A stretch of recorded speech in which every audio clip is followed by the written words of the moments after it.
So in this video, I want to take a quick look at this digital thermometer from Thermometer World. It's a model you could find on Amazon and other places like that. You don't have to go to Thermometer World to find it. It's a very simple model. It sells for about $9, $10. And basically what it does is it shows you the temperature along with a history of max and min temperatures. Something like that is useful for a greenhouse like these right here.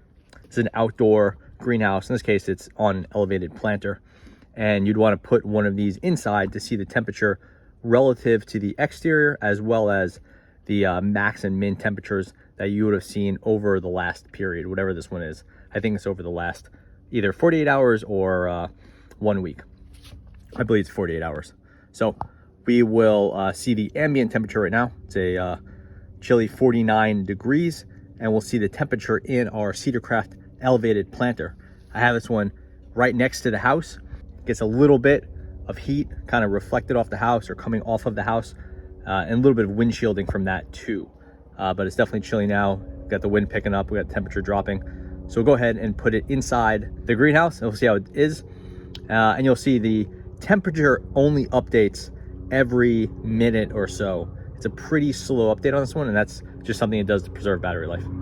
It does have a clear function, which will show that max and min temperature, and that'll update at the same cadence as the main temperature, which is the one in the middle. Okay, so it's been about 15 minutes. The thermometer has been in the greenhouse. The greenhouse should be probably not restored to the temperature it was when I put the thermometer in there, but close enough for our purposes, and the thermometer should have had time to get to temperature. So let's see where we're at. This will be the hardest part, opening the zipper one-handed. And again, it's about 47 degrees outside. We're looking in here, still about 47, 48. So not too much warmer in the greenhouse. So I think that's more of a statement on this greenhouse than anything else.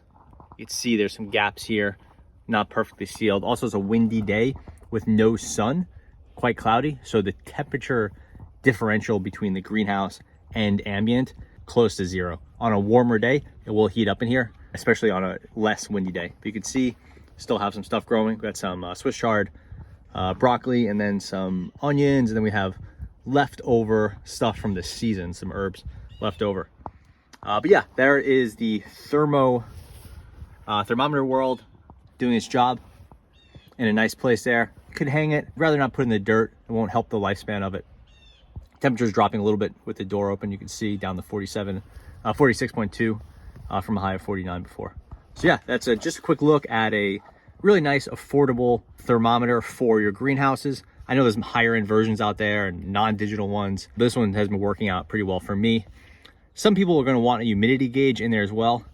This is a self-watering elevated planter, so it's not that important for me, but worth keeping in mind.